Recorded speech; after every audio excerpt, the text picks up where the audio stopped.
Bago tayo magsimula sa ating panibagong paksa, nais kong tingnan ninyo ang mga larawan na nakalagay dyan sa pisara. Nakikita nyo ba ang dalawang larawan na nakalagay sa pisara? Opo. Ngayon, pakiobserbahan ito. At meron akong tanong.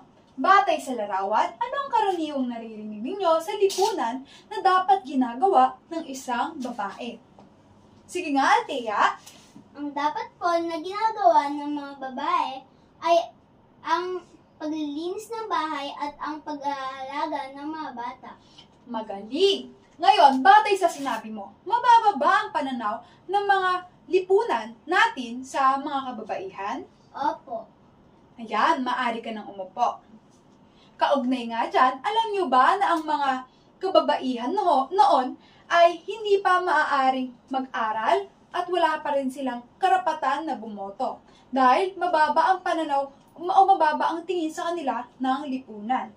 Ngunit, ngayon, sa ating panahon, napapansin nyo ba na nagbago na ang karapatan ng mga kababaihan? Nakakapag-aral na ba sila at nakakawoto na ba sila? Opo. Ayan, mahusay.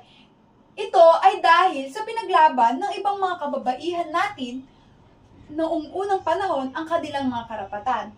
At ito ay kaugnay sa ating panibagong aralin ngayon. Ito ay pinagmagatang bahaging ginampanan ng kababaihan sa Hilagang Silangan at Timog Silangang Asya. Ngayon, handa na ba kayong makinig para sa ating panibagong aralin? Opo. Yan, makinig na mabuti at umupo ng maayos.